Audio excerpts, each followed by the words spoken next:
Today TV ప్రేక్షకులకు స్వాగతం. పశ్చిమ గోదావరి జిల్లా నరసాపురం రద్దు చేసిన ఎస్సీ, ఎస్టీ, బీసీ, మైనారిటీ 28 సంక్షేమ పథకాల పునరుద్ధరణకు బహుజన సేన ఆధ్వర్యంలో ఒకరోజు నిరసన దీక్ష.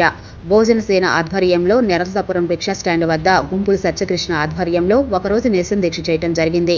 సత్యకృష్ణ మాట్లాడుతూ జగన్ ప్రభుత్వం వచ్చిన తర్వాత ఎస్సీ, ఎస్టీ, బీసీ, మైనారిటీ 28 సంక్షేమ పథకాలు రద్దు చేయడం చాలా దారుణమని, పేద విద్యార్థులకు ఉపయోగపడే best available schools, Ambedkar overseas విద్యా పథకం, కులాంతర వివాహాలను ప్రోత్సహించడం కోసం ఏర్పాటు చేసిన కళ్యాణ లక్ష్మి పథకం, ఎస్సీలకు ఉపయోగపడే భూమి కొనుగోలు పథకం మొదలు అనేక పథకాలను రద్దు చేయడం చాలా దారుణమని, తిరుగు రద్దు చేసిన సంక్షేమ పథకాలను పునరుద్ధరించాలని గుంపుల సత్యకృష్ణ కోరారు.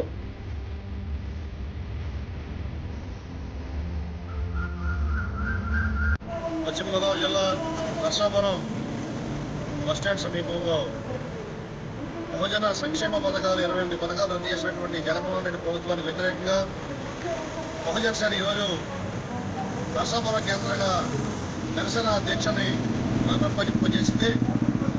ఈ కార్యక్రమం గతంలో మేము పశ్చిమ గోదావరి జిల్లా హెడ్ క్వార్టర్ అయినటువంటి ఏలూరులో కూడా నెరవేర్చడం జరిగింది. ఇది రాష్ట్ర ప్రభుత్వానికి ఈ బహుజనులు అంటే ఎస్సీ, ఎస్టీ, బీసీ, మైనార్టీలకు ఆవేదన అర్థం కావాలని చెప్పి ఈ దీక్ష మేము నిర్వహించాలని. ముఖ్యంగా మా డిమాండ్ ఏంటంటే 28 సంక్షేమ పథకాలు రద్దయి ఉన్నాయి. ఏపీ స్టడీ సర్కిల్ రద్దు చేసుకున్నారు ఈ గవర్నమెంట్. ఏపీ స్టడీ సర్కిల్ ద్వారా అనేక మంది బహుజన విద్యార్థులు గ్రూప్ ఆఫీసర్లుగా, ఐఏఎస్, ఐపీఎస్ ఆఫీసర్లుగా గతంలో నమోదై ఉన్నారు. ఈరోజు ఏపీ స్టడీ సర్కిల్ రద్దు చేయబడింది. దాన్ని తిరిగి పునరుద్ధరించాలని చెప్పి మేము డిమాండ్ చేస్తున్నాం. అలాగే బెస్ట్ అవైలబుల్ స్కూల్స్ ద్వారా ఎస్సీ, ఎస్టీ, బీసీ పిల్లలు కార్పొరేట్ స్కూల్స్లో ఉచిత విద్యని 1వ తరగతి 9వ తరగతి చదివేవారు. దాన్ని జగన్మోహన్ రెడ్డి ప్రభుత్వం పూర్తిగా తొందరలోకి నిర్మూలించింది. వెంటనే బెస్ట్ అవైలబుల్ స్కూల్స్ పథకాన్ని పునరుద్ధరించాలని చెప్పి డిమాండ్ చేస్తా ఉంది బహుజన సేన. అదేవిధంగా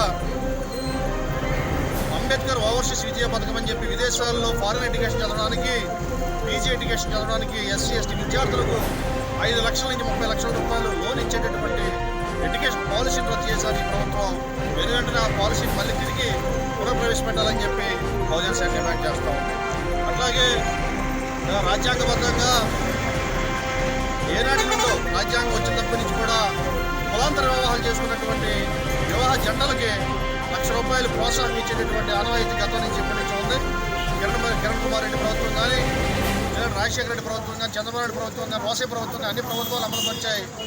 ఇన్ని ప్రభుత్వాలు అమలుపరిచినా కూడా ఈ కులాంతర వివాహాల ద్వారానే బాబాసాహెబ్ అంబేద్కర్ కులం నిర్మూలించ